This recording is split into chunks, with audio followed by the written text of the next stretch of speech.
Hey, welcome back to another podcast of Moving the Mountain, a creative leadership podcast. Today we have Joe St. Pierre. He's a commercial photographer based out of Boston. Know him through a mutual friend, or a couple of mutual friends, both Mike and Brian. Correct, right? Yeah. Did I meet you through Brian Yeah. or Mike? Probably Mike mostly. Okay, yeah. And then, I met you and Brian through Mike. Oh, okay. Is how I think about it. Cool. Yeah, so much different world from the wedding space. Did you start in weddings? I did. Yeah. That was kind of my intro to the photo world.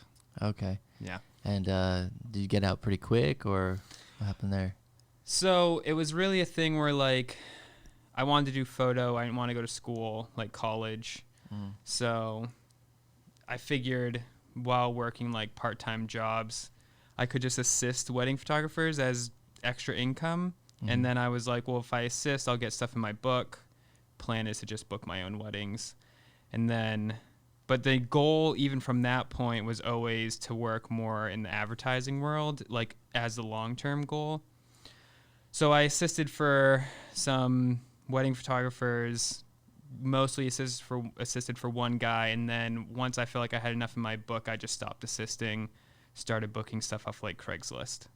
Yeah. And then just did that for like 2 or 3 years until I was doing that. I wasn't promoting it super heavily except for through literal like Craigslist ads.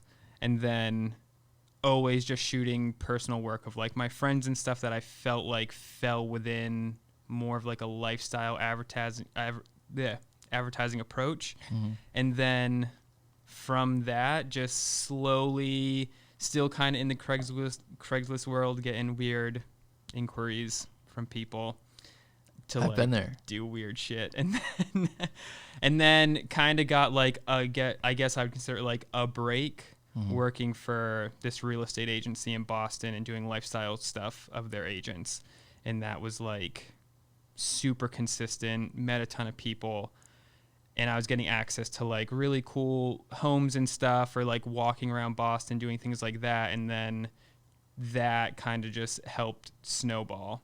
But I also started really young at it. So like I feel like because I didn't go to school and I just started assisting and building my portfolio, that whole period was kind of like I just had like a lead in a way. Instead of like going to school and having someone assign me tasks to create like a product shoot or this or that, I just did what I wanted, and I had like a loose goal of where I wanted to be, and then my career kind of just shaped around that through like meeting people and opportunities and taking chances on things and stuff like that has kind of been. So now, I mean, my ultimate goal is still the same and I still fall within that, but it's just an interesting way of how it all shaped through just like opportunities that arose and then just making the most of it.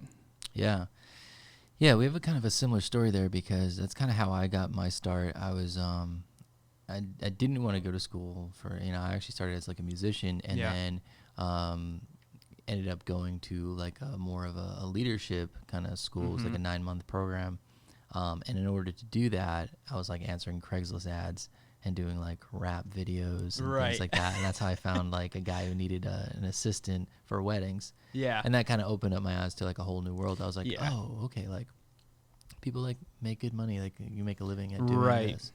So it didn't seem too far off. And I think like a little bit before that, my friend had got like a nice DSLR, and I was like, oh, that's cool. Can I borrow this? And, he let me, and I like shot, I tagged along on a wedding with a friend of mine, and I really enjoyed it. So that's you have an interesting story, an interesting approach. I never knew that kind of stuff. All I knew was like you were very kind of landing big clients in the commercial world, which interests me greatly. You had mentioned real estate though, and I feel like that's a hard industry to break into for a photographer, because I feel like the margins, from my experience, are super small. Yeah. And like real estate agents don't really want to pay for, the photography. Yeah. So it was different because I don't know. I know you're kind of into that stuff too, like real estate or just like general things that fall within entrepreneurship. but the company was called Compass. They were kind of like a startup. And their whole thing was like, it wasn't necessarily I was shooting listings as much as they had a group, like a small group of agents. They were like I said, they were more startup. They actually just went public, which is interesting. That's crazy. Yeah. So they had like a small group of kind of elitist agents in Boston, like the people that were doing the best business. And they were just like super focused on the marketing of the agents. So it wasn't, when I got hired by them, it was, we want you to just make the agents like, in, you know, the typical real estate agent headshot or like the cliche, it's like super cliche, that whole world of their headshots and the way they present themselves. And they want it to be more of like a cool lifestyle approach where they're walking around the city or they're at a cool coffee shop or at a bar or like something that makes them feel more human. So I was just hired to do that. So we would go out for like an hour, 2 hour session. They would say like, oh, I know a friend that has a sweet house, or my friend's an interior designer, or I go to this bar in the South End all the time, and we would, or this coffee shop, and we'd go around there, walk around Boston, take photos. And it was like a true lifestyle approach to it. And then just through that, meeting these people, I was the first photographer they hired. And because I had time, they were like, oh, well, you're doing great work. We'll just float you everyone. So everybody that came in, it was like I worked for them in-house, but I was still freelance. Like they just gave me all the work, and they were growing pretty rapidly.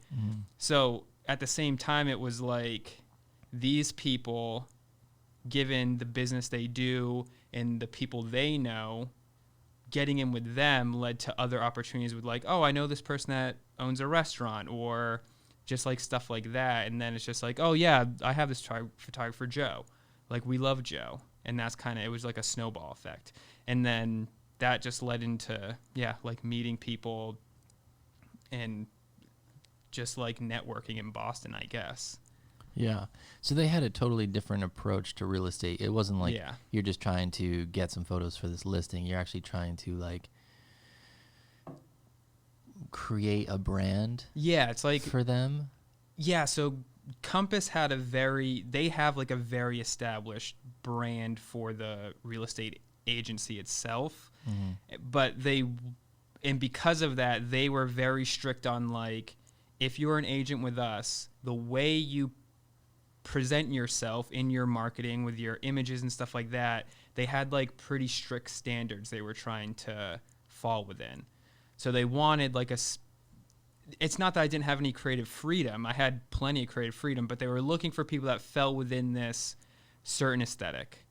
And then it was really like, hey, maybe me and the agent would work through like a few spots that they liked, but it was really up to me to like make the most of that and suggest things and try like finding cool ways to make them look like they're busy on their phone in the center of the city. You know what I mean? But like I did that. I started off and maybe it was like once a week, and then I was there like almost every day, like multiple like back-to-back shoots, like 2-3 a day. But it was just like, I'm super grateful because it was like my first real networking experience with people, and especially of people that like they're having like multi-million-dollar listings. Like they're like well-established people in the city that know well-established people, you know? So it was cool being 20, 21, 22 and just even being around those people and seeing like the way they work and just like meeting people that way. It was a great experience. Yeah. You probably learned so much just from like observing them. Yeah. I would think like these are professionals. I feel like living in Boston too, like people just I think people like are more successful in Boston. Yeah. Like, you know. Well, I mean, the cost of living is so high. Right. So, I mean, I think that goes with any major city. You're always going to find people of all spectrums. But, yeah, I think if you're living in the center of Boston, like within those like South End places like that, it's generally very successful people. Yeah. So that probably just like opened your eyes to like that whole world. You got connections.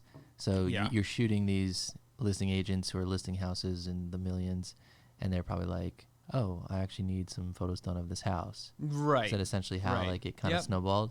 Yeah. So that's how it snowballed. And then, I mean, I started shooting listings. I think that to circle back to your point where you're like, it's a small, they don't want to pay that much. I felt like I was trying to charge a premium for it. Yeah. Just because I was like, well, I know I'm with you guys all the time anyway. I'm getting such good business doing the lifestyle stuff that I don't want to say I'll shoot your listing for significantly less than the lifestyle session just because I want to keep my prices at a certain point, and I also want to kind of be perceived as like a premium service. Like I was like, I feel like my talent levels at this point, you guys already know me. You know I'll show up on time. I'm trusted. Like, you know you're going to be happy with it. So I felt comfortable kind of charging that more premium real estate service fee, I guess. Did they go for it? Yeah, a lot of them went for it. I wouldn't say I did like a ton of listing photography just because it wasn't my thing as much. I like shooting interiors when it's for like an editorial job or something like that, where it's more real estate photos is just very kind of like strict and they want what they want. Yeah. You know what I mean? And especially it was almost even these real estate agents, I know so many of them still, and I love so many of them, but it's just like part of the job. They kind of have big personalities, and they expect a lot. And especially when it comes to their listing, if you're shooting a $1.5 million condo or something, they care so much more about that than their lifestyle session is what I found. So like it was more like fun, creative to go out with them, and they're like, I don't know what. This isn't my expertise. I'm just trusting you, and I'm always happy. But like when you're shooting their listings, it's like, nah, I've been doing this for years. Like I know what to expect. I know what I need you to do. So that was like, I think the limitations on that drew me less into it. You know what I mean? I was like, the money's not as good, and like it's just kind of a lot. Like I understand why this is so important to you, but like. You know what I'm saying? Right. Yeah. Yeah. Yeah. It's really cool to see a lot of places, though. Yeah. I saw some of your real estate work, and like it's awesome. And I love real estate photos. Yeah. Like really nice homes. I'm a big fan of like architecture, so it's like, you know, we just did some of the photographs of this building, but it's so tricky. Like you know, it was our first time doing it. We bought a course on it. We're trying to like figure it out as we went. Hopefully they don't hear this. Dude, that's what I did. Literally, I had one listing.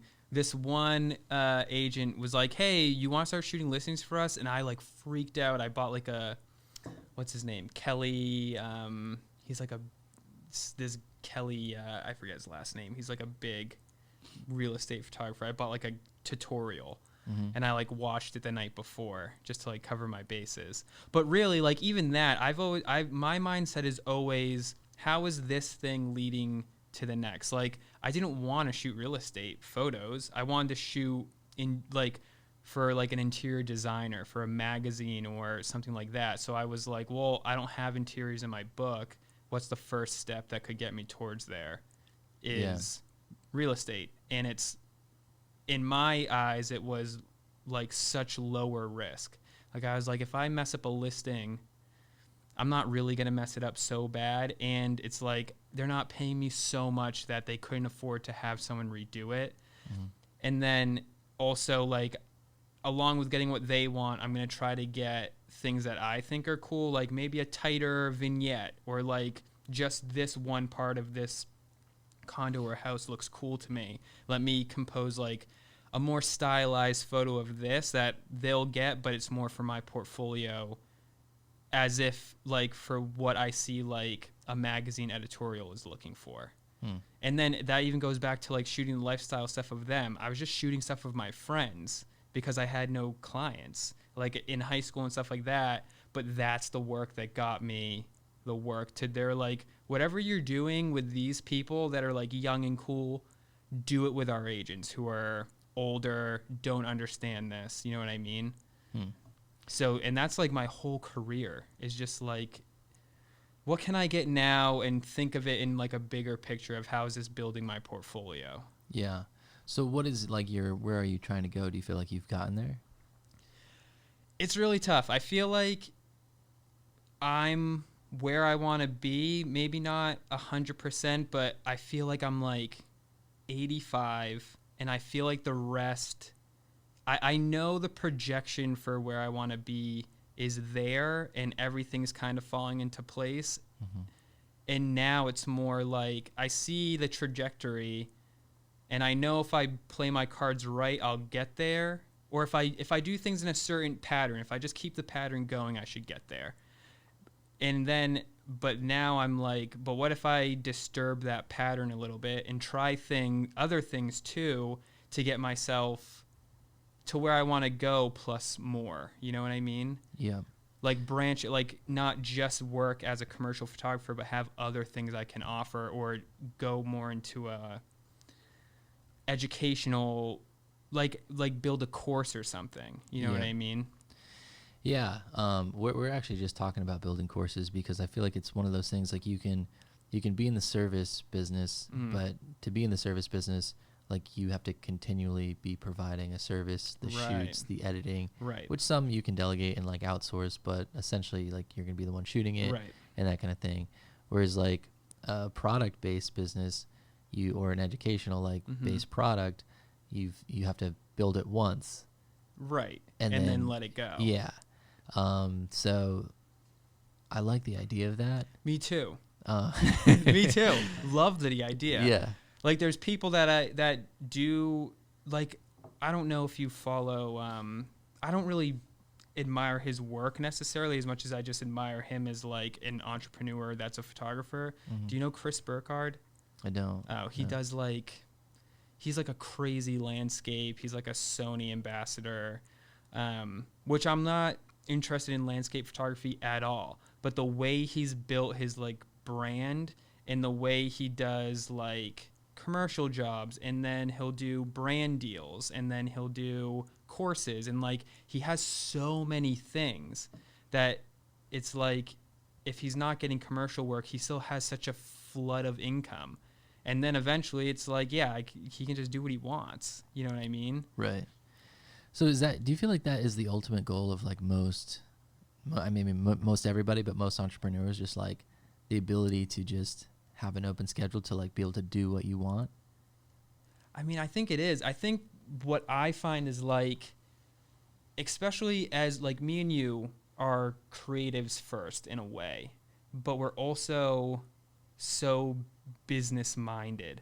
Like, and I don't know these people personally, but there's definitely a group of people that like do commercial photography or do weddings or something, and they're like, this is good enough for me. Like, I'm just a creative. I don't like the business side of it much. I just do my thing that way. Obviously, I started in YouTube, I assume. We started our business as like, I want to be a photographer in whatever shape or form that is. Like, I just want clients and I want to make an income doing something creative. But having that, I know people that are creative and they don't have that like business, as much of a business entrepreneurial mindset. So it's interesting. I find it super interesting having almost equal parts creative and entrepreneurial business, that mindset of like, yeah, I'm a creative and I can be hired for a service, and I care about my art and like becoming the best photographer I can be. But I also am so interested in like all the other things this could provide me, like other avenues of like building, like actually building a business, and not just, like you said, being a service, like building things, or even outside of creative things like investing in real estate or anything like that. Like how can I just build, like how can this being service-based business build a larger scale business and then build like my wealth. You know what I mean? Are you interested in like having a team, or are you more would want to like gravitate towards like the educational side? So I think it's tough because like in the commercial photography world, what I find is usually you get pitched a job, right? Someone's like, hey, I want to work with you on this. And then you bid against a bunch of photographers, kind of like weddings. Someone might reach out to a bunch of wedding photographers. You put in your estimate, you kind of try to sell yourself. And then if they want to work with you, you might be like, all right, now within this bid, I'm going to hire a producer to deal with hiring models and finding the space, or getting permits for a house if we need to shoot at a house, or getting like hiring assistants, hiring just like all the pieces that need to go into so I can show up and just take photos and focus on that aspect. There's that part of like you do your thing, you manage everything yourself, and then once you need people, you just kind of hire a team for like a one shot. But you might have people that you, every time you get a job, you're like, oh, well, I work with Eric for whatever, he's assistant, and like I always bring him on, he's my guy. But he's not like, I'm not paying him payroll, you know what I mean? Right. But then there's the other aspect of like, you could build a team, I guess, and if you had enough work coming in plus other things you were building, yeah, you could say, I have some interns, maybe I have one full-time employee, and they have multiple roles, but when I'm on set, maybe one of you comes as my assistant, two of you come as my assistant, and then the rest of you are working on back-end stuff or whatever else is going on in the business. I think naturally I like that idea of building a team.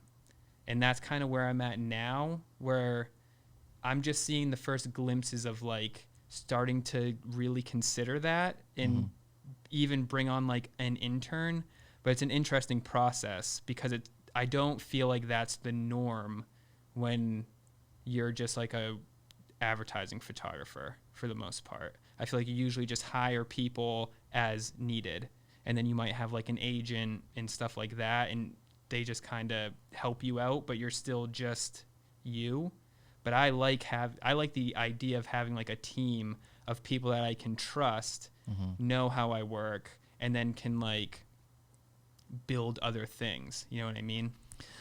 Well, I feel like that's super important too. Like you're probably getting these bigger clients, and I would think like if I landed like a big client off the bat, I mean I personally wouldn't know what to do as far as like getting the right people in the right places, because we're like I think we're in a different world. But yeah, I would think even with you landing a big client, you probably want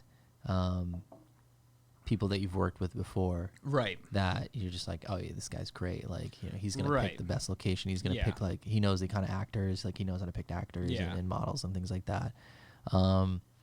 Yeah, so I can see like wanting to work with the same people over and over. Is it not like that in the industry where like you know you're kind of? Well, I mean, it is. Everyone has their people that they want to continually work with. Like I have an assistant who also does. He's also like a digital tech. So on the shoot, he has like basically a computer rig that I'll shoot into, and he'll do like file management and make sure things are going smooth on that end.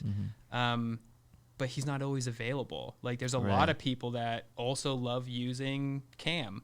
And like if if someone else is busy and booked him, then I have to find someone else. So it'd be ideal to have someone that I could be like, listen, I pay you you're an intern, and I pay you part-time or whatever.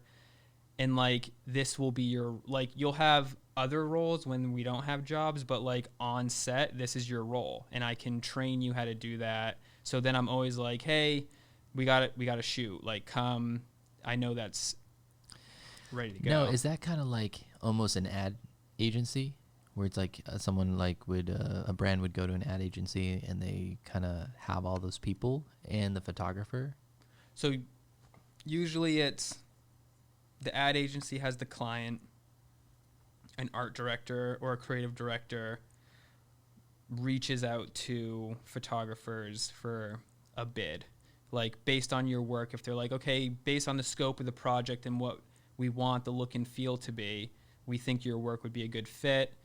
And then you go through the like calls and estimates and rewriting estimates and saying I need this much and them saying could you do this much, and it's just like that dance. Yeah. And then but they also, like, as the ad agency, they'll be like, okay, X from the client is going to be on the shoot, and we'll have creative director, art director, whoever from the ad agency on the shoot.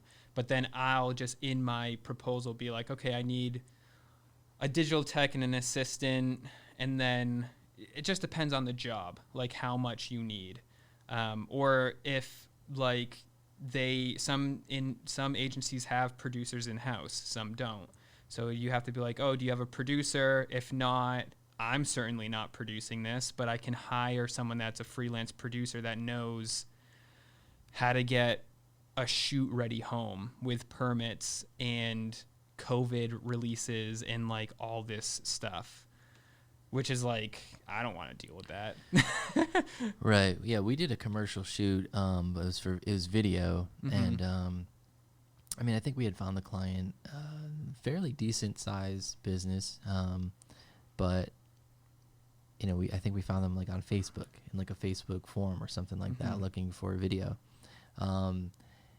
And it was a little bit like that. They had some clients that they were like, we can shoot at their spot. It was like, okay, great. But then like, as far as finding models, they're like, do you guys have any friends? You know? And I'm like, yeah, we do. Yeah, right. But even finding friends, like you're calling in favors, or you're paying a little bit. Yep. And then, you know, even that's like, these aren't professionals. Right. Then they were kind of managing actors, so having actors come in, but the actors are showing up like no wardrobe, no hair and makeup. Right. There's so much that goes into it. Yeah, and so I'm there, and I'm just like learning all these things, like on the spot. And that's how you have to do it, though. Right. I didn't know this stuff. I've bid on some jobs this year where I had to like reach out to a freelance producer for the first time and be like, okay, this is like, things are getting bigger. I can't handle all of this. And then like learning about I was like, wait, why can't we just get an Airbnb that's cool or something like that and shoot there? And she was like, no, you need like you need permits, and like if we need to take furniture out and build things in, like there's so much more. And I'm like, oh, well, this is why I hire you, because the client doesn't know that I have no clue. Right. But like it's cool if I tell you I have no clue, because that's your job. So you need permits just to shoot anywhere, basically? Yeah, I mean, it's just not really. But I think if it's a job where like we need a house and we need a props house to come in, and we need to pick the right couch, and we need to move furniture and like have a team in and set up lights and all this stuff. Yeah, there's certain people that have properties or whatever that are like shoot ready, and then there's like any legal stuff that goes into that. Say my light explodes or whatever on set, like there's just like the legality of it is set, you know what I mean? Instead of being like, oh well, I know, like I was on a job and I was trying to sell myself, I mean I was pitching for a job, and they're like, we want it to look like super lived in, and we don't want it to be like the perfect house. Like we're trying to go for a younger demographic. And I was like, oh, well, I have a network of like I said, higher end real estate agents in the Boston area. I can reach out to them, see if they know anyone, if they have any cool listings, and they love that idea. And then I brought that idea to the producer, and they're like, that's never going to work, Joe. Like, it's just not going to work. Like, we have to have these legal things set in place. And I was like, I didn't know that. So it's interesting. And it makes sense though. Yeah. I think that's what like clients like don't understand, or at least in my experience, my very short experience, like trying to get into the commercial realm, is just like, you know, even what might seem like it's a good budget. Yeah, that budget, like we could make it happen for that budget. Yeah. But then like you're not thinking about all the things that kind of go into it. Yeah. I mean, with experience too, you learn to be like, this is your like I've learned to be like, okay, if this is your budget and this is the scope of the project, this is what we can realistically do within that scope of the project. Like, you obviously want the world, and I understand as the client or the ad agency, you want as much as possible within this budget, but the reality of it is you can't, or you need to pay more or get more from your client or whatever, and we can do this within that budget. And then, but with experience, you are like, and this is why. Like, I've had experience now where we tried this and this is the things that came up, and I don't want to run into that with you. And then they inevitably appreciate that when you're like, I've been there, done that, dude. Like, this isn't going to work. Right. Yeah, I think that shoot was just like, you know, they had the people that worked there kind of being the actors and things like that. Which I've done so many of those too. Yeah. Like, I mean, it wasn't I'm not too bad. Not every shoot has pro models and like the bells and whistles. Yeah. I'm good at making myself look like that, but that goes into building your brand as a whole anyway. Even have someone like understanding having someone on set that's like looking at, you know, props and things like that and how where like things are moving things and like that would have been super helpful. Oh yeah. You know, where you can just literally just focus on, you know, getting the shot or whatever it needs to. Yeah, and that's a lot of like these advertising jobs that I'm getting. It's like, yeah, like we need a food stylist or a prop stylist or someone that can curate this stuff or knows how to make an avocado not go brown in 2 seconds. Like, because these are the things that make the biggest difference. And back to what you said, the more I can just focus on my job as a photographer and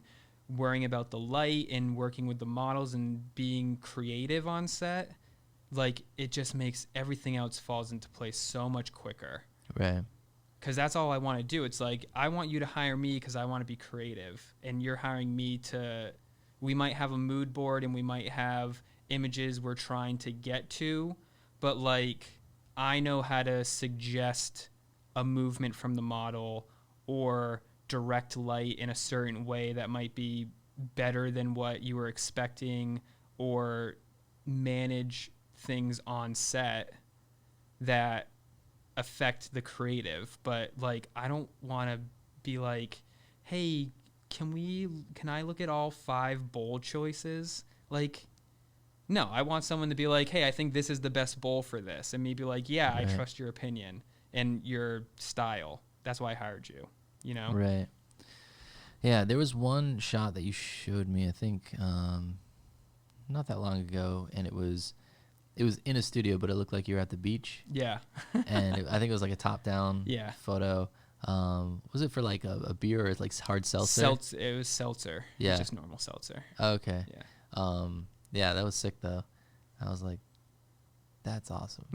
Like to be able to like create that in a studio. Right, but if I had to create that all on my own, like if I had to figure out the sand and getting the sand to look real and all that stuff when it came out the same way, all I had to worry about was angle, getting the light right, and then help direct models to be like, hey, try placing it here, or we can't see the logo of the can, or like just being like, I don't like how the light is falling on your skin in this area, let me fix that. And then the prop stylist the whole time is like, I don't like how the sand looks in that area, let me fix that, and I don't have to worry about that stuff. Like, I'm just focused on light composition mostly, and then anything else like the beach towel or the waves in the sand or the way the cooler looks. Like, I can have say in that, but I have people that I've worked with enough that I trust their opinion on it more than my own. So I'm like, it always looks good when I just let you do it. I'm not going to say a word. Maybe I'll say 1 or 2 things, but it's just because you overlooked it or something, I saw it. Right. But they're not like, hey, can you fix your light? I don't like it. Right. You know what I mean? How many like unique shots do you feel like you'd get out of a shoot like that for your client? It's tough. Every shoot is different.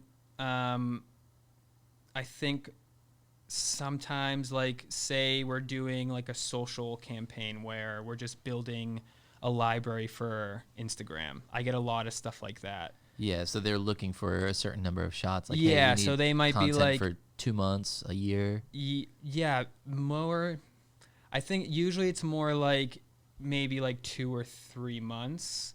It depends, because like I work a lot with this agency in New York who I've really established like an amazing relationship with. And a lot of these bigger advertising jobs are coming through them, and they're just social. That's like their whole agency. So they might be like, hey, we need photo assets for like 3 months, but also within their feed, we're going to trickle in more like designed focused stuff so it evens out. Mm-hmm. But we might do like, they might have like 60 shots they want. And then they are like, how many days do you think this is going to take? This is the budget we have. Can you make it work? And sometimes you're like, oh my God, you guys, you're really going to kill me. Like, that's the budget and you want this many. Realistically, we should do a week and a half. But for what you want, I can do like 4 days.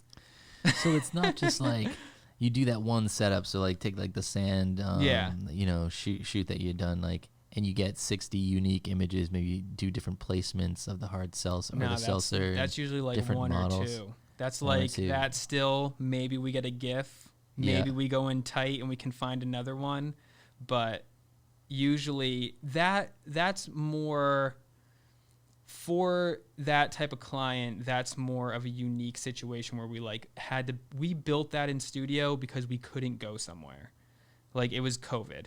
You know what I mean? Like, in an ideal world with this agency I work with, the creative director was like, in an ideal world, we're flying to Southern California and shooting this somewhere on the beach, running around. Like, and that is so much easier to get such a large asset grab because it's like the location will do the bulk of the work. But because of COVID, when they are like, well, we still need 60 assets, but we have to build everything in studio, takes an hour to build a beach for one image and maybe a GIF. Yeah. Like, you know what I mean? Yeah, that's challenging. Because originally when I connected with these people, we did a shoot for Peroni Beer, and we went to West Palm Beach, Florida, and we shot like the Four Seasons. And the Four Seasons is like incredible. It's like everywhere there's a photo, and we had models, and we were just like, we had a shot list of like, okay, we need them in the pool, we need them at the bar, we need them on the beach. But it was easier to say, all right, but in between the beach and the bar, there's this sweet boardwalk thing. Let's do a few quick, and then they can be like, oh, actually, those look great. Let's cross a few other things off the shot list. These can replace them. You know what I mean? And it's just the locations doing all the work. But when you have to build a beach in studio, it's like limiting. Yeah. Is there someone from like the company that is like giving feedback on the set, like, oh, that's great, or like, we're looking for something like this, and kind of like directing a little bit? Yeah, so it's always like creative director or an art director. There's always someone on the creative team there we have a shot list, we have example photos that they've pulled of like, this is the general idea, and then once we kind of get there, they're like, all right, this looks good, could you do these few adjustments? And then they're like, okay, green light, we're good, let's move on. So ultimately, you're trying to please them. Yeah. I have a friend who's a creative director, and it's interesting because it's like with our brand, I kind of shape the direction of everything, and it's just, but to have someone like to kind of hand that off to someone, that's kind of an interesting concept. Yeah. It'd be cool, but but also you're a creative, so I feel like it'd be hard tough. to like people say stuff about how my brand should look all the time, and I'm like, yeah, but nah, I think I trust myself. Yeah. So kind of like, all right, so you went from the wedding world to almost like networking, getting into like the real estate space a little bit. Yeah. And then you somehow transitioned into mostly doing brands. Yeah. And products. Yeah. So how did you make that transition? I mean, it was just like, it was kind of the same thing where, say, starting off, I always have been just generally interested in like design or like general lifestyle or like food and cooking and stuff like that. So even though I was shooting my friends, I'd also shoot my coffee on my desk or like bake a cake and try to shoot it cool just because I was interested in that stuff. And it was my only means of like, I have to do everything myself to even get my foot in the door anywhere where I'm getting paid to do this. So even though I was shooting for the real estate agency, I was still doing stuff on my own. There's still other things in my book that were like coffee photos or like random food related stuff of me just like I might make like a pumpkin pie and try to shoot it in a cool stylistic way, and I just let it sit there and just be like, yeah, I'm a food photographer, like I shot this at my mom's house, you know what I mean? So were you good like back in that time? Like was your work always I feel like I've had kind of a natural talent for photography in a way. And it's not even as much of like, I feel like my curation and like personal aesthetic that I'm drawn to was always in the world of like things people might want to hire you for in a way. Like I know, like I remember working at like PacSun and always admiring the like in-store signs of like people running around doing cool stuff. Like that was what I was looking at as my inspiration. Like working, I worked so many retail jobs, but I would always like when they do the like flip over of like, it's a new season, we got to get rid of these signs. I would like take them. And it was like inspiration to me. So I was always inspired by advertising photographers.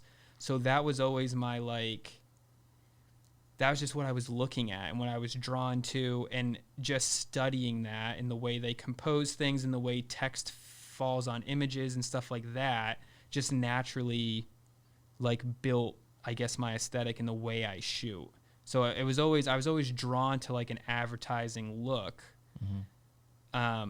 So even in my personal work, I was just trying to mimic that. You know what I mean? Yeah.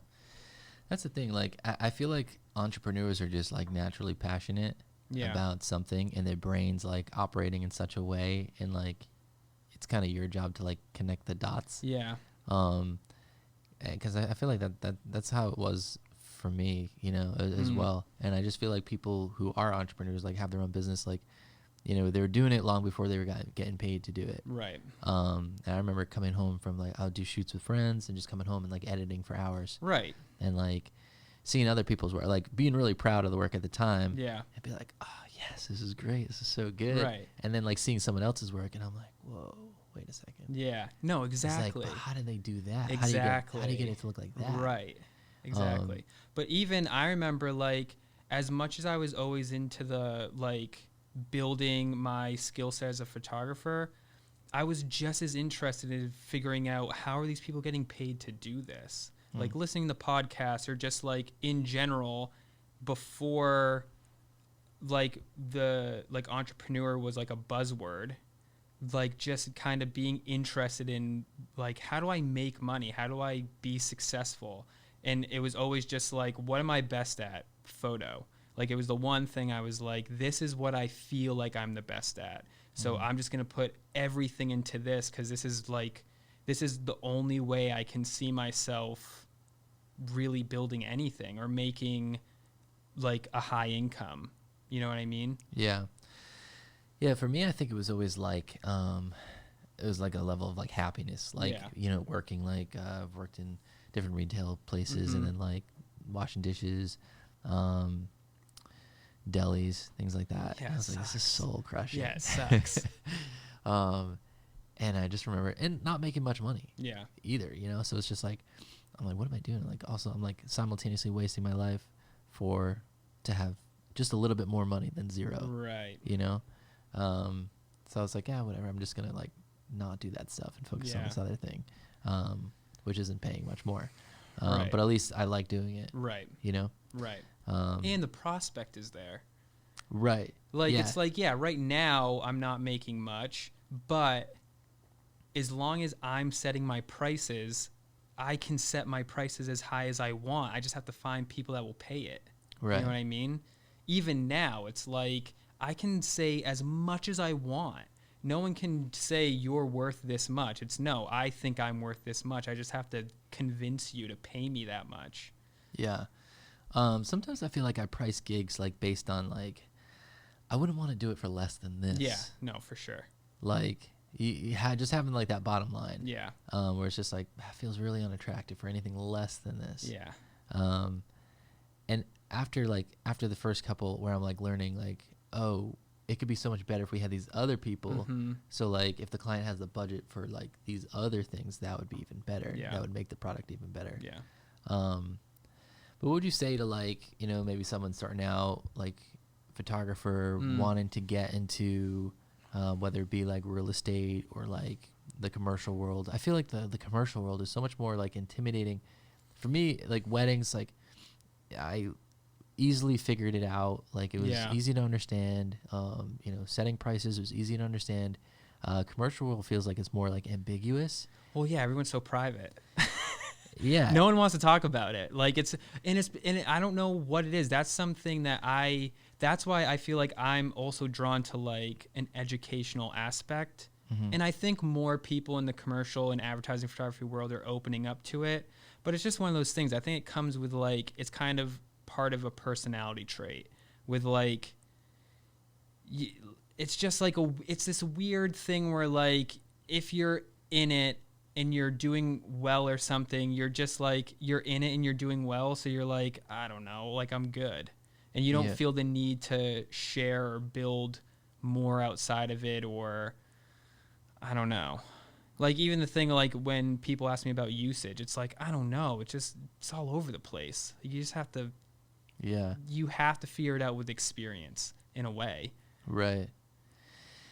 Yeah, the usage seems like very ambiguous. Like, everyone, even people that are doing it don't know. Like, I don't know. It's like, I'm going to just try number. You get an idea because you try and fail so many times. And then you're like, okay, I guess this makes sense. Or you get like lucky breaks where you're like, you'll put a line item for within these terms for this long, I want this much. And they might come back and be like, well, we actually want to work with you. Can you do this? And then you're like, okay, I want the job. Yeah, I can do that. And then it's just like, all right, next time I know that this worked for this person, or this seems to be a trend that's working, I guess I can charge this much. But yeah, it's weird that there's not like a more clear industry rates. Standard, no, like, hey, this is what a photographer gets. It definitely seems very ambiguous. Yeah. In this, it seems like there should be like a standardized like pricing, but there's not. And like we were saying, like, does it just kind of fall on like how many eyes are like gonna see this? I want to say that's like roughly the gist of if it's just on soul, or like how many dollars they're putting behind it too.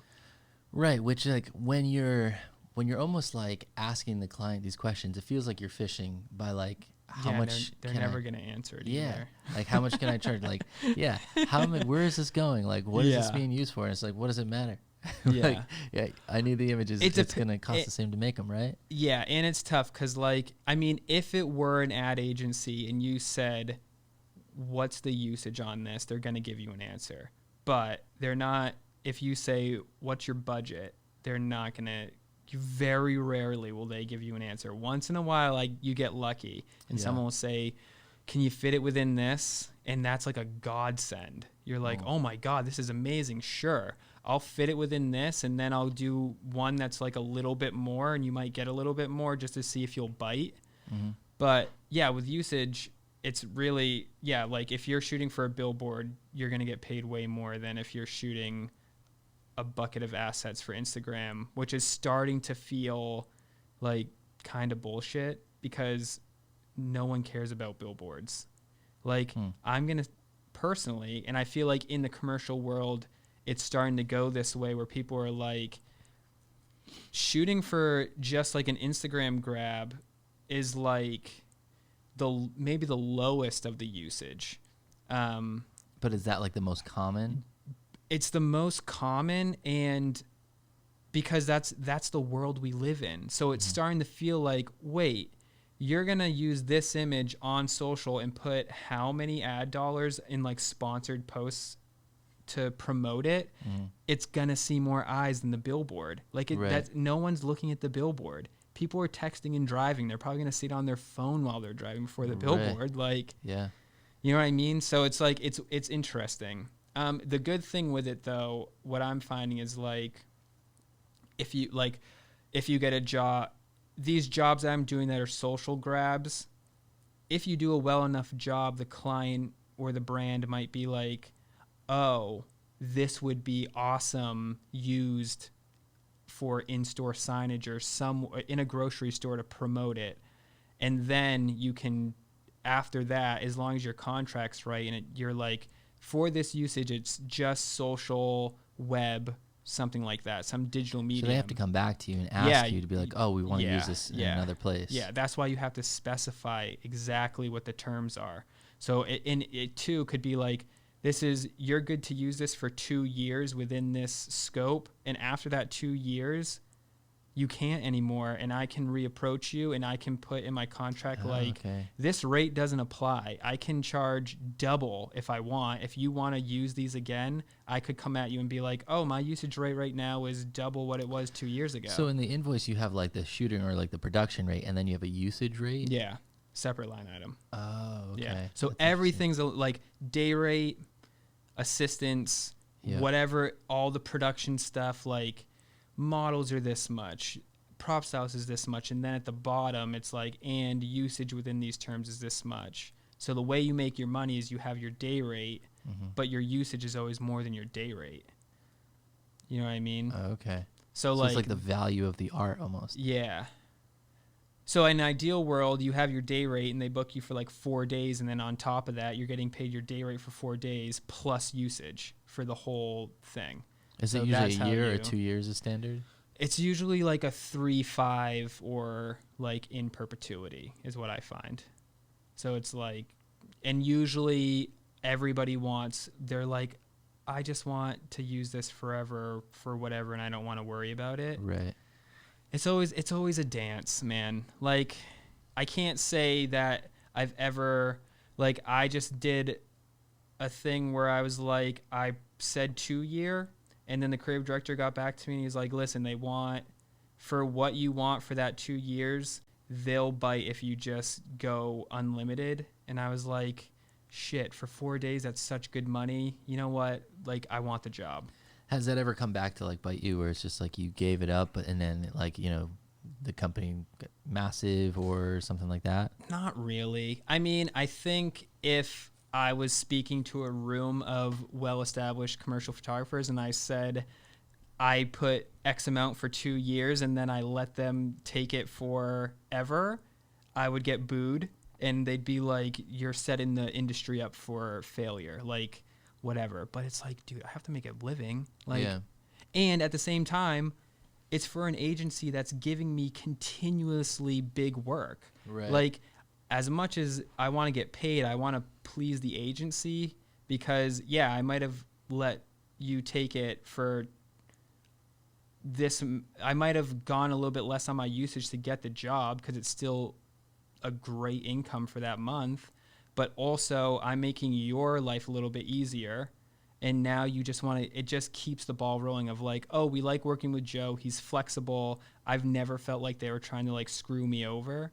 Like it's been like a really good, transparent relationship of like, listen, sometimes it works. Sometimes they get back and we're just going to be upfront with you, which is like, it never happens. It's like a once in a career relationship I have with these guys. And I'm super grateful for it. But yeah, so it's like, that just comes back to like relationship building. Yeah. You know what I mean? It's just like shooting a wedding and being awesome, making everybody laugh. And then everybody in the bridal party gets married and they all give you business, you know, It's just because you're a good person. Yeah. I feel like that working with vendors too, you know, given, you know, just being flexible, day of, things like that. I always have the mindset of like, I want to make as much as possible on every shoot. And I do have standards for how much I want to get paid. But if I like the client and I know I can build a relationship with them, that relationship is so much more important to me. Yeah. Because things like COVID happen or whatever. Like I just want to build relationships and have clients that are continuously coming to me because it makes my life easier. It's a little bit more comforting to be like, oh, I work for these people. And then it's like me and the creative director of this company have become like buds. And the minute he leaves and goes and does something else, if he goes to another ad agency or something, guess who he's going to call? He wants to call the person that he can trust, and he knows that will show up on set and like shoot the shit. You know what I mean? Yeah.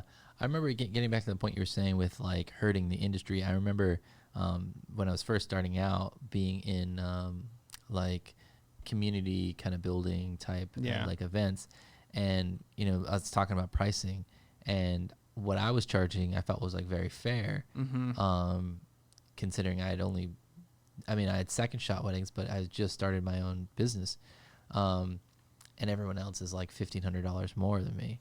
Yeah. And I was like, well, I don't feel right charging more than what I'm charging now, and it's 10x like what I'm making shooting for other people, so I'm happy with it, and I feel like it's fair. And you know, I got a lot of crap for that because it's just like, you're hurting the industry. But I feel like that's just like I mean, maybe this is like, I feel like that's just kind of a loser mentality. Like the way I see it is like, if you got that job for a little bit less, there's a good chance that you're charging that for a reason, and the client's going to miss out on something that if they paid a little bit more and they got me, or they paid more and got someone that's been doing this for longer than me and has even more experience, they're going to get more out of it. Right. You know what I mean? Like, I don't ever see it as like, as I'm like gypping someone or whatever. Or it's like, I don't know, work a little bit harder so you're in the position where you can make that decision. Like, I had to work this hard to get to the point where I'm in the position to be like, you know what, I want the job. I think it'd be fun. I like you. I want to build this relationship. I'll do a little leeway. You know what I mean? Yeah. And we'll still do that for clients. Like, yeah. You know, it's like a rare opportunity. Like, we just went to the Bahamas, and it's just like, I don't know if we did like a discount, but, you know, even while we were there, we stayed extra time. Like, we offered like, hey, do you want to like go do like a shoot on the beach? They said no, but like we at least offered it because, you know, we're in the Bahamas, and like they're a cool client, and they flew us out and everything. So it's like, I mean, there's people that do huge, like are shooting like Nike billboards, and maybe like I've bought in tutorials of stuff on like f-stoppers of commercial photographers, and I bought one in particular where the guy basically preached like kind of the opposite of what I'm saying, of like, if you're not going to pay me this much, don't waste my time type attitude. And I was like, you seem like a dick. Like, I regret buying this tutorial. The way you're approaching your business, sure, you might be making 10x what I'm making every year, but that's just not my personality, and it's not how I want to run my business. And I don't want clients that are attracted to, like, it's not my personality. I want clients that match my personality. Like, a lot of these people, like, the advertising world can be intimidating, but not really once you meet, like, the creative directors and stuff I've worked with, our personalities have meshed really well. Like, you know what I mean? Like, I feel like based on your personality and all these calls and things before, the energy you're bringing, if you're friendly and open and warm, like, you're just going to attract those people to you. And then it makes life even easier. Yeah. Getting back to budgeting, that was something that kind of came up recently. We were on a call, and we were with, I think, like the marketing director, and I was like, you know, what's your budget? And they're like, oh, you know, we really don't know, and this and that. And I'm like, it makes it so hard. Like, because it's like, do you really not know, or do you want us to throw you a number so you can ghost us or go for it? Exactly. And like, you know, my friend Henry had said, like, budget is really, it's like, I could do it probably, you know, within reason at any spectrum. He's like, but if you got 100K, he's like, well, I can dream a lot bigger than I can at 10K. You know, like, I can bring in, you know, another director. I can bring in different cameras. Like, we can hire these type of actors. Right. Or we can go super low budget. and she didn't even say it. She was just like, oh, don't worry, like, you're not going to scare us, Yeah. And it's just. Yeah. And not to cut you off. I think in those situations, what I've started to do is like, if they don't give me enough information, I'll get on a call and I'll ask based on experience, like, okay, what do you realistically need? Do we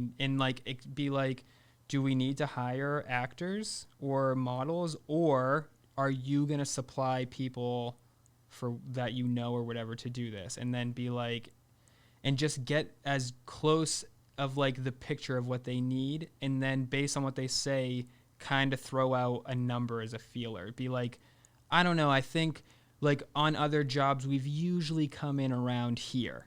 Mm-hmm. And then just based on their reaction, you're like, oh, that's what you were expecting, or that is not what you were expecting at all. Yeah. You know what I mean? It's like that quick feeler of like, I'm going to throw out a number. I'm not saying this is the number I'm going to send you in the end, but it's just the feeler of like, is this too much for you? Because if this is too much for you, then you might be setting your expectations too high for what you need. And then I need to like set your expectations of, if that's how much you have, realistically, this is what we can do. Right. Yeah. And like for video, when you start like adding things up of like how many people you actually need on set, and the gear that you actually need, like even having like a couple assistants to like help, because you just have a lot of gear. Yeah. It adds up quick, and then you got to work in like your own profit margin, things like that. So it's just like, it's not cheap. No. Never. Yeah. And the thing is, with these smaller, say it's like a smaller brand or something, most of them have no clue what production costs are. Like, they don't do it often. You know what I mean? So like, as much as I might work for a big advertising agency, they understand production costs. It's not foreign to them. They've been there, done that.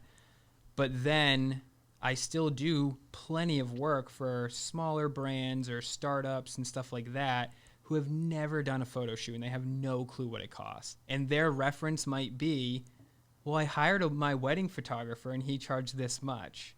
But it's just different when you get in. It's like, yeah, but that's not what it's going to cost for me to to build a production for your shoot, or like your product, and have a stylist and have different surfaces and like all these things that go into it that you're not thinking of. Like, so many people approach me thinking that everything that's in my book or my portfolio, especially food stuff, they think I'm shooting, styling. I have all those props in my studio that I don't have. Like, that's what, like, a lot of people approach me thinking that's what they're getting. Right. And I'm like, no, that's not what I do. Like, I can hire those people. We can get there, but you need to have the money to hire those people. Or I can show up and do my best to style it on my own and whatever. You just kind of work with what you're given. Yeah. Like, if you came here and be like, hey, I want this mug shot, you could shoot it on this table, but it's only gonna be so good. Right. But if you want like a custom made tile surface or you want to corner it and make it look like it's the corner of a kitchen, I'm not gonna do all that stuff. Like, I'm gonna hire someone that can do all that stuff because I don't have that expertise. So yeah, it's tough. Yeah. But sometimes you have to do as much as you can, because there's been plenty of times where I've done as much as possible. I've been the stylist. I've been everything because I needed that client to pay my bills. And I was like, I think I can pull this off just well enough that I might be able to get something for my portfolio. You know what I mean? And I think we're in a tricky space, because it's like when we started in the wedding industry, it was just like I was in that very position. So it was like I was coming in under everybody. This is what I felt like I was worth. Right. But now it's like we're doing really well with weddings, and we don't really have the experience in the commercial realm. Yeah. So we should be undercutting it, but we're also at that place where it's just like, well, but we also really can't do it for less than this. Right. Or else it's just like we're better off picking up another wedding. Right. Or else like we're losing money. Yeah. And we've during COVID, it was a little bit of a different story, because it was just like, hey, it makes a lot of sense to build a new vertical right now. Yeah. But even now, I think like you were saying earlier, like we're trying to transition into like the educational, like resource angle and kind of, you know, like what do we know? What can we offer? You know, and for us, it's like, okay, you know, we're really good at like making wedding videos, and we have a very good like system for scaling.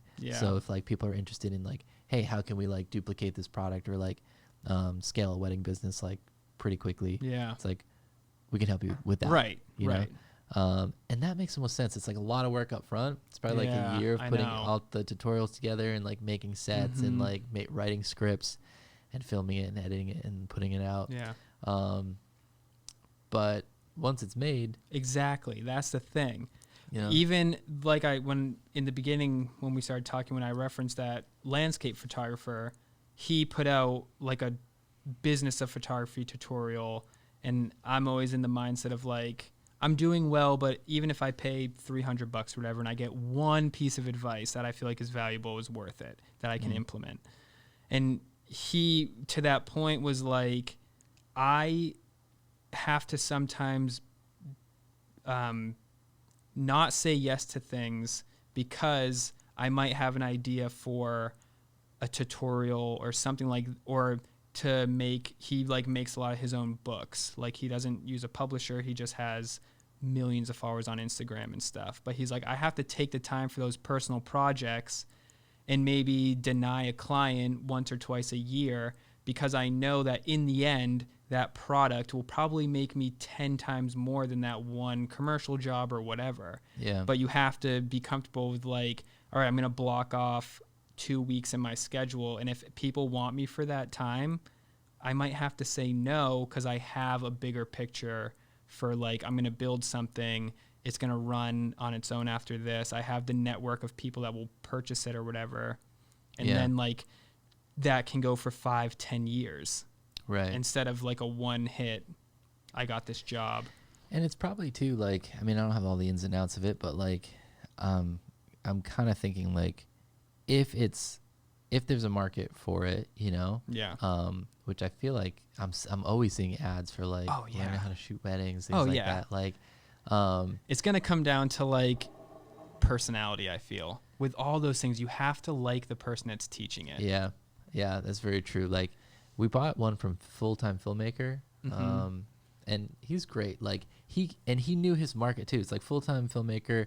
It makes sense. Like his course, like literally breaks it down. Like he's going over what camera to use. Like if you're starting out, like different cameras, what all the settings mean. So it's like he's going from like beginning, like a beginner to like an expert.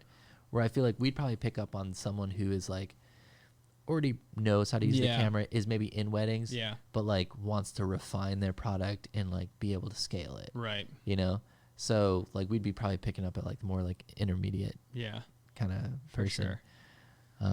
It's hard. I think all the time when I think of like, I don't think I'm there yet to really like take the time to build a course or something, but I'm always thinking like, what are the things that were issues for me that would be easy now to translate to someone else, how I solve this problem or something. But I always find that like the deeper I get in my career, you kind of forget those things. Like a lot of little things that were like pain points. Like I just hired my first intern and it's like very like minimal work. And I was like, what do you want to know? Because I'm almost at the point where I'm like, oblivious to all those, like I have memories of like things that were tough, but you might ask me a question, I'm like, oh yeah, like I understand why you don't know that, and I just forgot because I've figured it out 3 years ago and I'm just like running on autopilot, you know what I mean? That's such a good question to ask. Like because we have a few interns. I'm gonna go ask them now. Yeah. But like, what do you want to know? Yeah, like, what do you actually want to know? Like, and it's just, and it's because it's like, oh yeah, when I was you, that's also what I wanted to know. But you get so conditioned as you go through your career, and then these things become second nature. So it's almost hard to like get yourself back to that place where you didn't know anything. Right. You know? Yeah. For us, we had to write everything down in the process because we weren't set out to do like, oh, we're gonna do like these how we do it to like make a mentorship class, but like we're like, we need to write all this stuff down because we hired a few people and they don't know how to shoot like us. Yeah. So it was like that. So thankfully, like a lot of the work was already kind of done. Mm-hmm.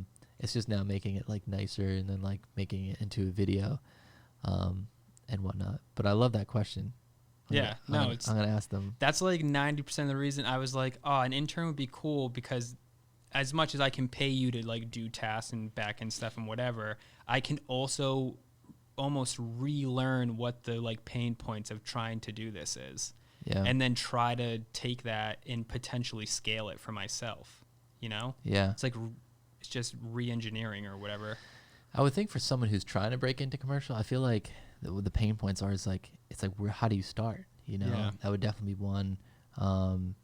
You know, and we've taken different approaches. We've hired like an outside sales guy to like go after clients. We've invested like money into like software and CRMs to like create campaigns and things like that. And it doesn't seem like that really works. Yeah. We've tried like more grassroots things, just like reaching out to, we started with like real estate stuff, like reaching out on Zillow to like people who were listing things like over $1 million and like, starting there. But even that's like they want to see some kind of portfolio, so we ended up shooting a few for free, right? And then finding out that no one really wants to pay, you know, they want to pay like $150 for, you know. The most I've ever got is like $325. Yeah. And those are some nice ones. That's like your premium real estate photographer. Yeah.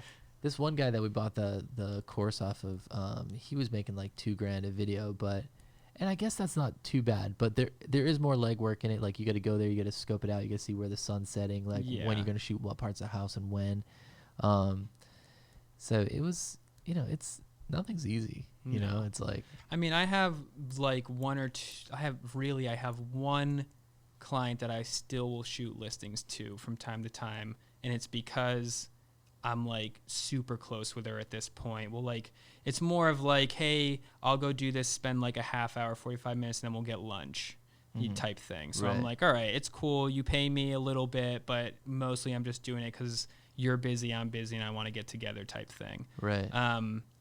But yeah, so I charge them kind of that like $325, and they're always like, you're so expensive. And I'm like, yeah, I know, but like that's the worst when you're doing something like you're taking a hit, yeah, and they don't appreciate it. They're like, you're so expensive, and I'm like, well, I know, but like I'm not gonna be butthurt if you went and found somebody else that is doing what I'm doing and can do it for a little bit less. Like at this point, I'm really just doing it because I like you and I value your friendship and our relationship, and like.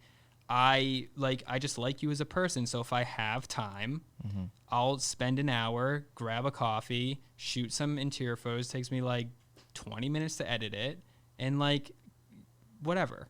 Yeah. I found too, like sometimes like with that, it's like when someone feels like they're overpaying for something, you could be coming in under, you're like, hey, I'm just doing you a huge favor right now. And they're like, oh my God, this is so much. Like in my head, I'm just like, and I've done it lately. I'm just like, I'm not going to charge you for this. Like, because you're going to be slightly bitter about this price that I feel like that I'm slightly bitter about as well, just for different reasons. Right. So yeah, I've tried to stay away from that. Yeah. I mean, it's also, it's the one client that I'm like, this isn't even worth my time at this point, but I like you. I appreciate, like, you've done a lot for me in my career so far, like helping me network and stuff like that. And like, we just have a good time.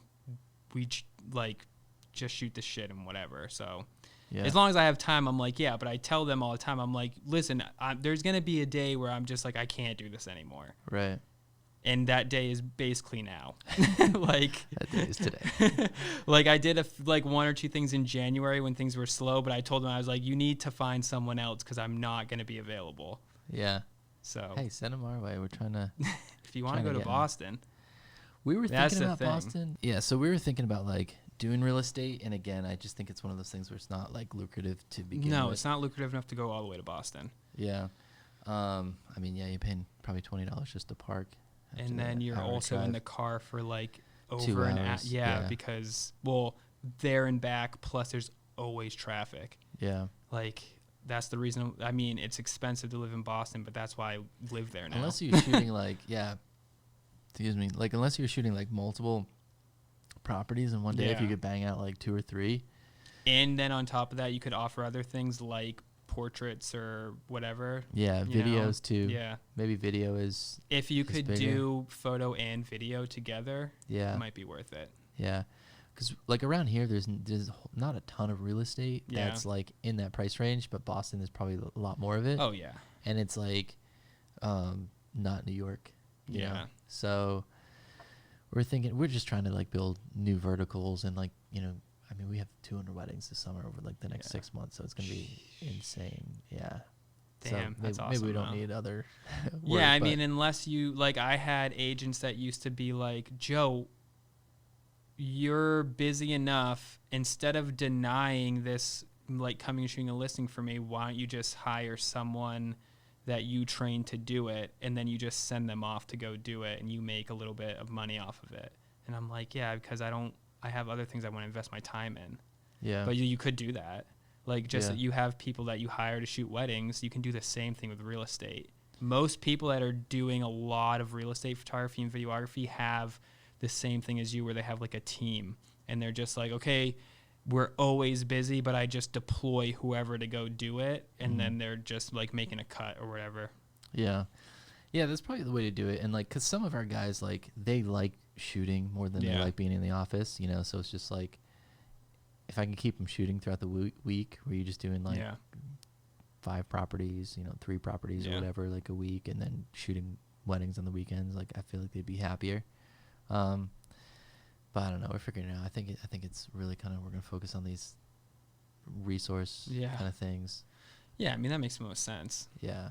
Because then you can easily just tie it back into Move Mountains as a whole. Yeah, we were thinking like make a good like training camp too, you know, for like new shooters, because there's always going to be turnover like at some point, like, you know. Have you thought of doing like why is the word slipping my like mentorships, I guess? Not mentorship. Someone called what's that called? I call you and you charge me X amount. Like consulting. Yeah. So I recently made a page for it and trying to figure out the pricing. The problem with consulting, which I've had the problem with consulting, is like someone's giving you information and it's great, but like the minute, like, I mean, even if it's like $100 an hour, you know, I think we paid a consultant, it was like $250 an hour, and then he went up to like $500 an hour, and it's a lot, you know, but it's just like, I feel like the customer has a hard time justifying paying for information or paying like, you know, it's like, I'll give people, like, I'll talk to Mike and, you know, whoever, like, they have pain points with their business, and I'm like, oh yeah, I've been through this before, like, it's an easy problem to solve. Yeah, but you're so buddies with Mike. Yeah. You know what I mean? Yeah. So it's different. Yeah. I'll give you advice because I like you and we can do this. You know what I mean? But I feel like it's hard to charge, like, I don't know. I totally get that. Yeah.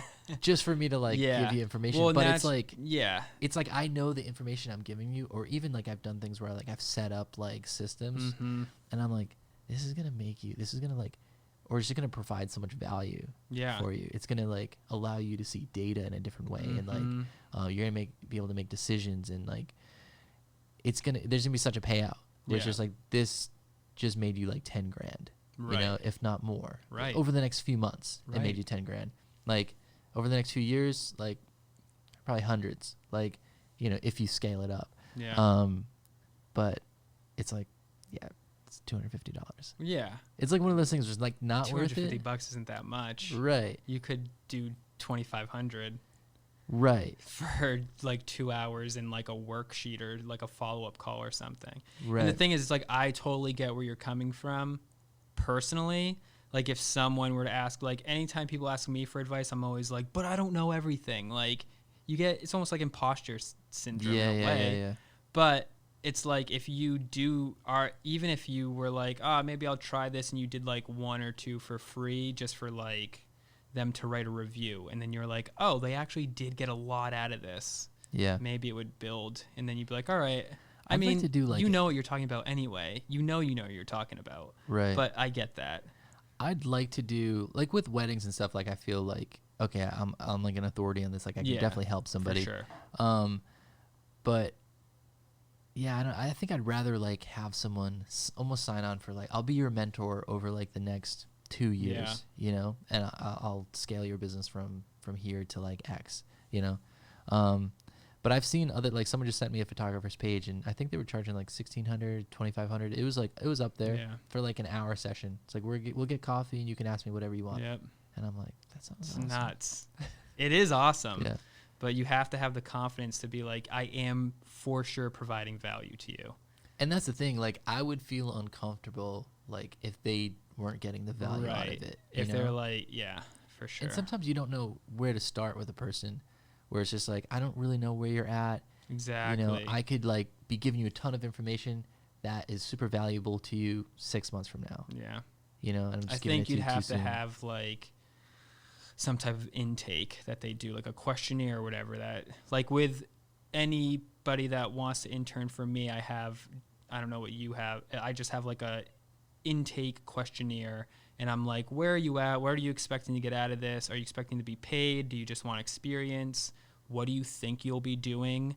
Like, are you expecting to just go on shoots? Because realistically, that's what I need you to do the least of. Like, really, I need you to answer emails and stuff while I'm on set. Right. But I'm more than willing to bring you on a shoot, but it's not going to be all the time. You know what I mean? Like, I can put line items to hire someone that's like the best assistant for me instead of just some like intern, you know? Right.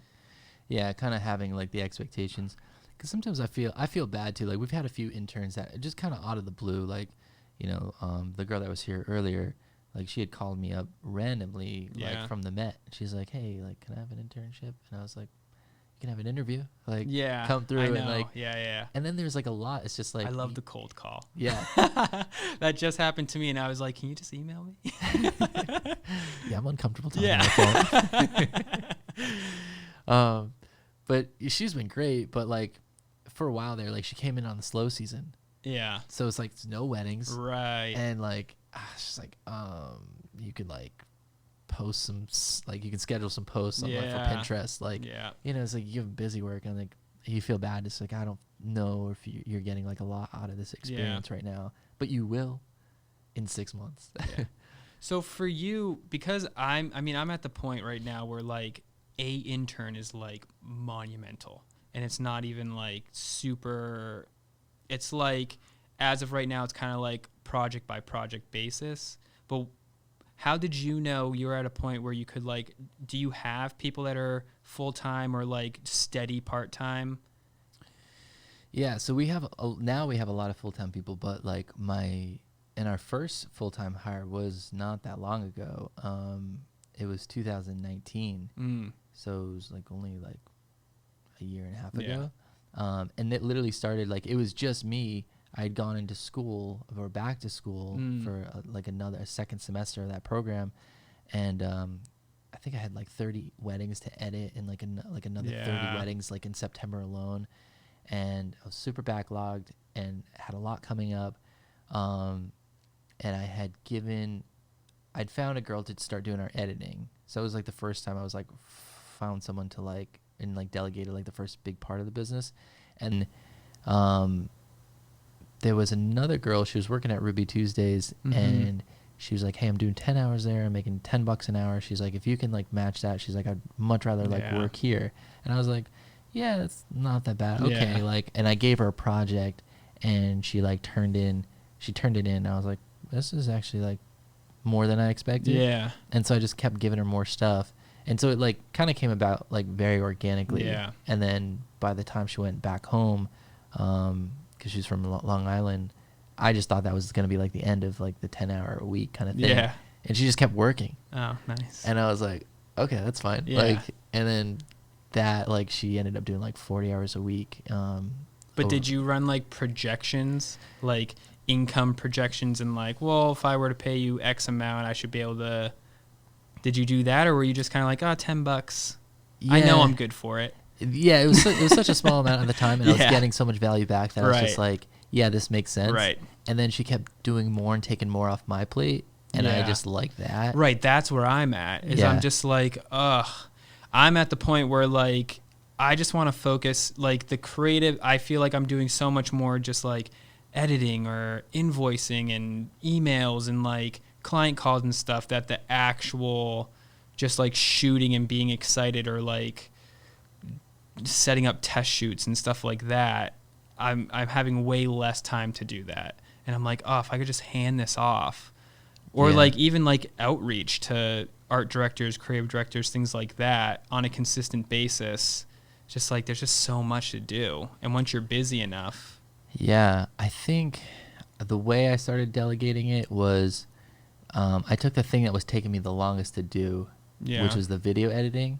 And I was okay at it. I was better than most of the people I was trying to hand it off to. Yeah. But then like this other girl came along, and she like within 2 videos she was like way better than me. So I was like, okay, thank God. Yeah. And so that was like the most time consuming thing. So I got rid of that first, and then the other girl was doing more admin stuff, and she was like very detailed and organized, and she was efficient, like super efficient. Like I don't know how she got things done so quickly, and like I was like so impressed. And I feel like I'm not impressed that often. Yeah. So it's just like when I am impressed, I was just like, wow, like that's like, so it was kind of a no-brainer. So for the admin, was she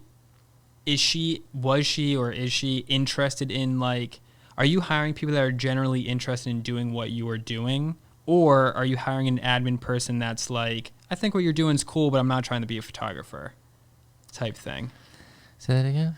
So are you, the people that are working for you, say you need them to do admin, are they approaching you or whatever, and they're like, oh, I want to do this because I'm interested in learning your business because I want to be doing what you're doing? Yep. Or are you just saying, I need someone to do admin, maybe they're fresh out of college or something, and they're like, I don't even take photos, but I guess I'll do this for you type thing? Yeah, with admin, we don't really have an admin person right now. Like I feel like our sales guys do an admin. Yeah. The girl that had approached us, like she was going to the same school, so it's like I had saw that she was doing this very unglamorous task of like making the schedules and sending them out to everybody, even though like I think people weren't really paying attention to them and didn't care. It was like very. But she wasn't interested in photography. She had gone to Emerson, so she had a degree in film. Oh, okay. Gotcha, so I think she wanted to get involved, which was like super helpful. And I feel like the times where, because we've tried other people to replace her and other like that, and just no one's like lived up to it. And I think it's just like super helpful having someone that was very strong, like very strong with admin stuff, but that also knew about the industry. Right. Also knew about film and photography. But like your sales guys, are they, because I'm just trying to, because basically where I'm at is like, I've hired an intern, but they're very much like like she might be doing something. She's like, hey, how would you light this? Which is great. And I'm more than happy to share information. I want to help people. But at the same time, I'm like, sometimes it might be nice. Like, what if I just hired someone that doesn't care how I lit this, but just wants to do their job? Yeah. You know what I mean? Yeah, you might be better off with someone like that who's just like, they love numbers, or they love data, they love organization and efficiency and things like that. Whatever, Yeah. It's just because, I mean, I feel like as like photographers or in the creative business, when you creative service-based business, it's easy to hire people that just want to like intern for you because ideally they want to be doing what you're doing. So they're trying to gain knowledge and experience of doing the thing you're doing. Like everyone that approaches me just wants to be on set and see how I light things, compose things, stuff like that. But like I've said, that's like the least that I need you to do.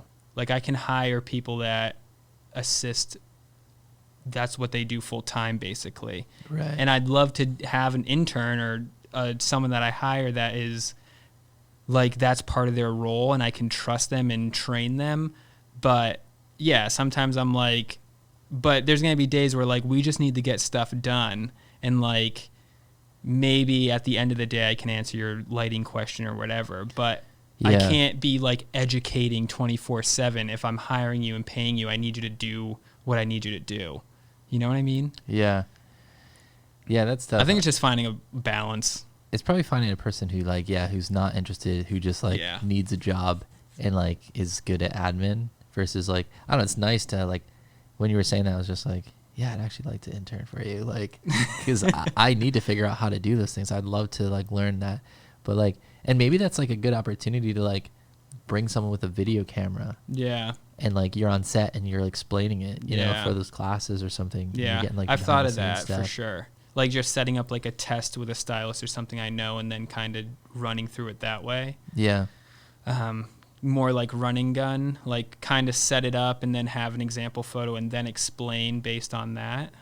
Right. But I mean, you could do it as like a mock kind of shoot. Yeah. Or, which I mean, could be kind of expensive if like you're hiring out all those people.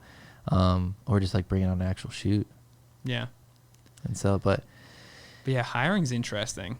You're definitely way further ahead than me, but that's like right now I'm like, oh my God. Hiring is like, it's super crucial. It's super, yeah. And it's like, I'm admittedly not great. Like I've made like I made this like final hire recently and it like didn't work out. And I was like, I need to get better at this. Yeah.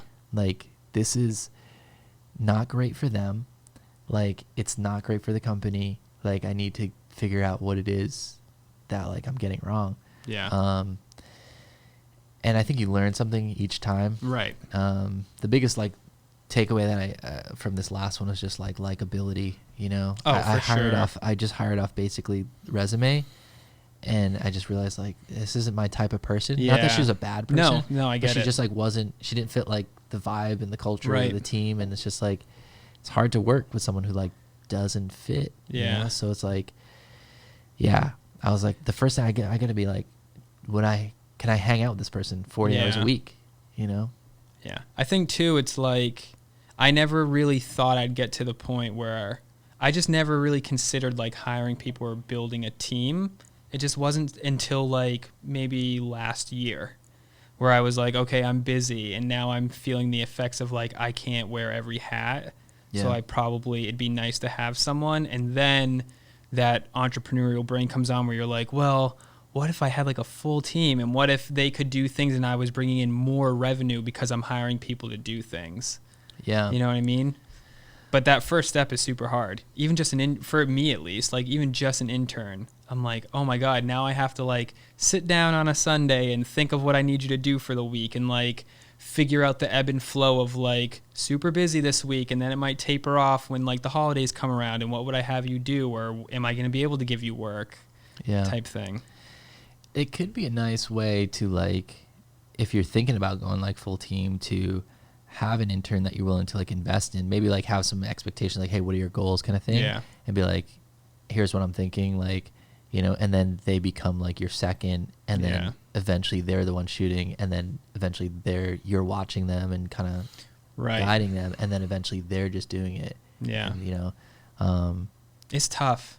Man, it takes a lot of because trust. like the girl that works for me now, she also is working for like a video production team, but they're able to pay like a salary to have her like edit, and I'm like, oh my God, imagine if I could pay like a entry level salary to someone one day and like have them full time, and then we could just like I just have a bunch of stuff we're doing all the time. I'm like, that'd be incredible. Yeah. Yeah, it's crazy. Like even like being here, I mean, we've been a company now 5 years, but I remember when we first moved into our first office, it was like $500 a month, and I was like, man, like $500 a month, that's a lot of money. Like, I don't know if I'll be able to do this every month. Maybe this month. Right. But like long term. And then, that kind of transition, because it was all like freelancer. So it was just like when the work's here, like employees are tough because it's like freelancers, like when the work's here, you know, you pay them for the work that they're doing. Like an employee is just like you're paying them either way. Right. When the work's here. Yeah. And when COVID's here, you know. Right. But yeah, I mean, it's doable. Like even in the position that like we're in right now, it's just like, you know, we have like a bunch of people like on staff, but I never thought, like the first employee we brought on, they're paying her $25K a year, which like admittedly Right. like not a lot, Right. and like I was happy that like she But took still, it. it's still awesome that you can do that. Yeah, but even at that, it was just like, this is a lot of Yeah, money. I mean, Like, it's I don't know. scary. Yeah, Because it you're like, was. am I gonna make this back, or am I gonna Right. make another 25 grand off of hiring you? Right. But yeah, I don't know, it's tough. But yeah, I think ideally for me, like what a good situation would be is like I get bigger advertising jobs and I just focus on those, and instead of like, because I think my initial goal was always like, I have all these smaller clients and I'll eventually taper off those and just focus on like, even if I'm only on set for 4 days a month, but I'm making enough in that one job that it makes sense. You know what I mean? Like I'm doing less work and making more money per work that it equals out. But it's almost like instead of just letting go of all those clients, it'd be so easy to just get someone who's coming up and is already kind of naturally talented and then have them assist for long enough that I could be like, okay, I'm not going to get rid of these clients. I'm just going to hand them off to you, kind of like with you with weddings and how you have Right. different people going on. It's not always you. Doing that with like restaurants and stuff like that and keeping those relationships, but just having someone that I'm like, listen, you trusted me. I trust this person. They're going to just keep doing the same thing. Yeah. But I'm just going to send them off. Maybe the rate goes up a little bit or something, but I'm still making money off of it. Mm-hmm. Might be something. Yeah, I mean, even with the real estate, like if you could hand that off, like you Yeah. said, like the restaurants, and that's the thing. I think it takes some time to like get them up to speed. But like I've also had people where it's like our video editor, like I was better than her, and then she was quickly better than me, and now she's Yeah. like amazing. I've had people who have trained on both photo and video, and I was better than them for a while, and now they're both better than me. Yeah. And like that was kind of the goal. It's like if I can get them to a place where they're better, or at least as good, or even if they're just not even as good, but they're like still pretty good. Yeah. Like any one of those works, Yeah.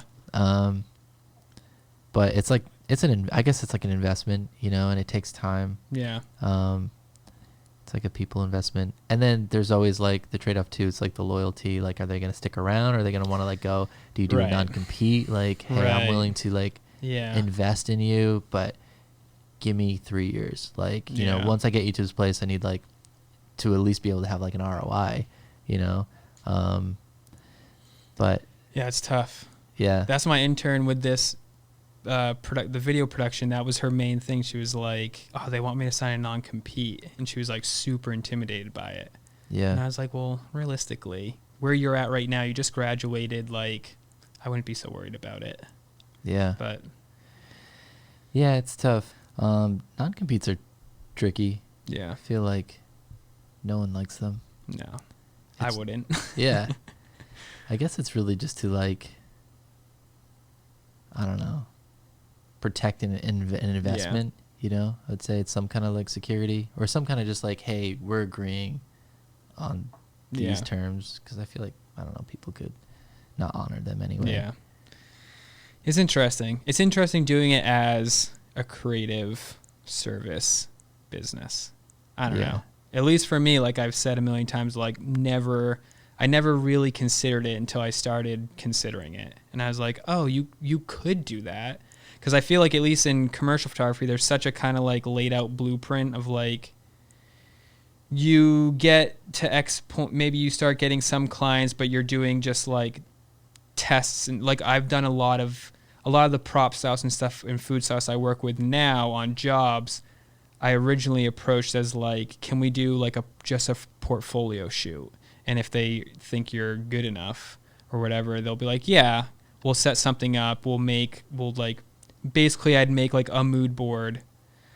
And I'd be like, yeah, maybe we could do this. We could shoot like salads or something or whatever. And we'd like prop it nice. They would do their thing. So it looks like a profession. Like it looks like at the end, it looks like I was hired to do it.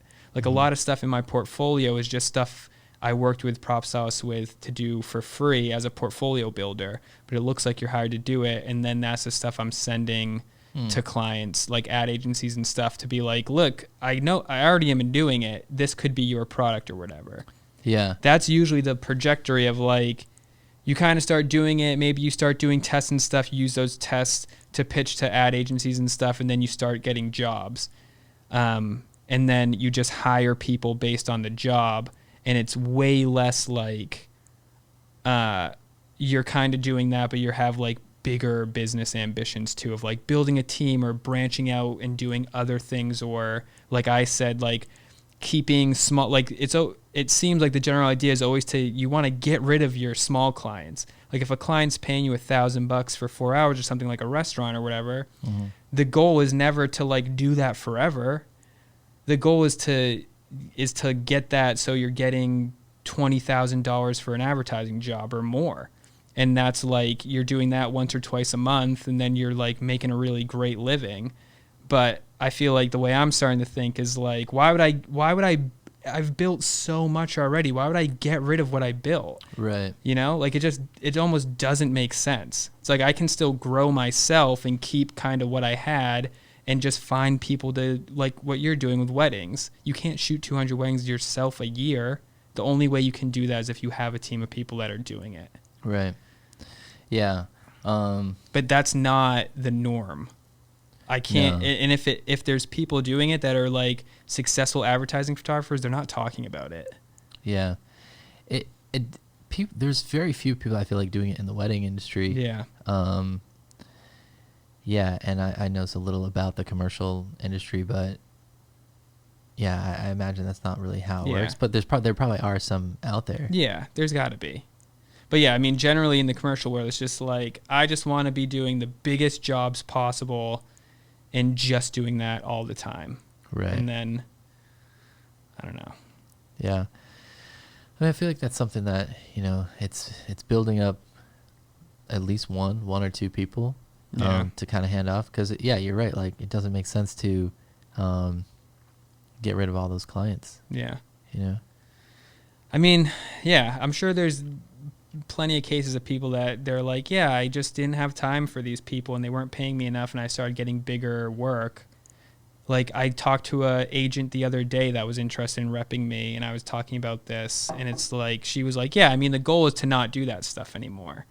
But in my head, as an entrepreneur, I'm like, yeah, but like that's such a good chunk of income every year. And I have such great relationships with these people that I know they would trust me if I was like, hey, I trained someone and they can continue doing this work. Just like you're booking me, but I send them. And they'd probably be like, yeah, that's cool as long as the work's good. Yeah. Yeah, and maybe, too, it's not even training someone from the ground up, but maybe, like, finding someone who's already, like, pretty solid. You can just float work, too. Yeah, because I'm sure a lot of people, like, there's a lot of great photographers, but they don't know how to get into the commercial industry. They don't know how to get clients. So if you could like provide that aspect, be like, hey, I could totally fill out your schedule. I'll give you X of every shoot. Yeah. And you know, we can grow together and that kind of thing. Yeah. It's interesting. Yeah. There's a lot. Yeah. That's where I'm at. Where I'm at right now is like, oh my God, I'm seeing the doors open of like different, like I've been following such a blueprint to get to where I am. And then it's like, yeah, I can just keep doing this and maybe just get bigger advertising jobs and just be a big advertising photographer, hopefully, is the goal. But then I'm like, no, but I could do a lot more too. That isn't usually the like normal path. Right. You know? Yeah. And like have a bigger business than just being Joe St. Pierre, the commercial photographer. Right. Yeah, that's what, I don't know. That's when I started out, I was just like, I know I don't want my name on this. Because like, I didn't know if I wanted to shoot weddings forever, you know? Right. And I wanted It's a smart move. Yeah. I was just like, I was really thankful in the long run, but it was hard. We did have that problem where like people were so like, all the reviews had my name in it. Yeah. So like transitioning out or like them not expecting me, it probably took like a full season. Yeah. I would say, you know?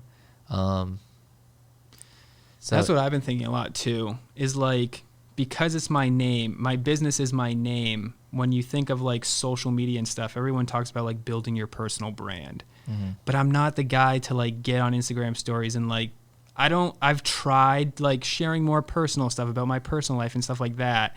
And even if people seem to enjoy it, for some reason, it's just like, but this isn't really like, I just like keeping what I do on my own. And then this is my business. And now I'm trying to transition and be okay with that, being like, personal brand is such a buzzword.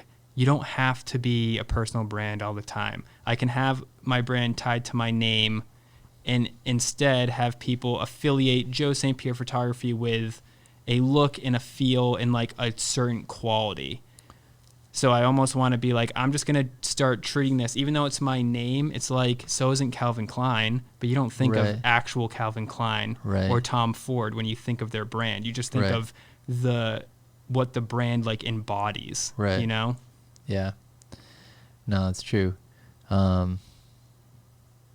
Yeah, it's just kind of like building that up. Yeah. And maybe it's almost like, I'm not sure like if you're like posting a lot about yourself, but maybe it's like, if it is like your name, like maybe it's like, but not having a face to it, you know what I mean? It's more about like the imagery and like, it's more like itself. I'm like even simple things like just having like my logo as my Instagram thing and not my personal. It's like, I'm here because I'm a business and I'm going to post my business work.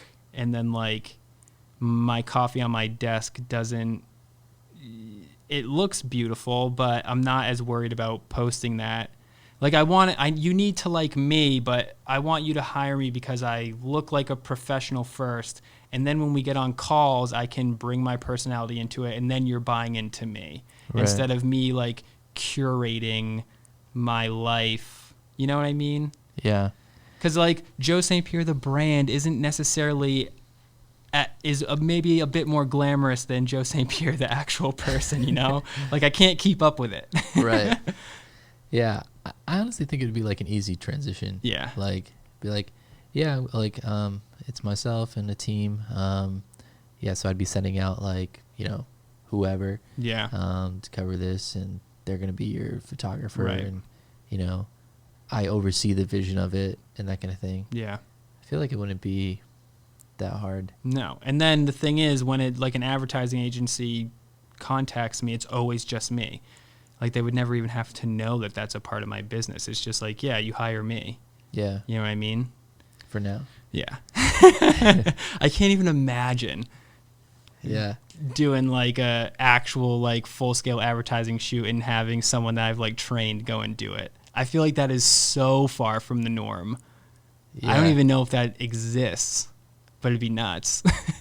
It'd probably be pretty Because nice. I think inevitably when you get to that level, you are hiring the person for their unique vision and what they bring to the table. You know, like I think like if Nike's hiring the photographer, they want that person that they're hiring to be there.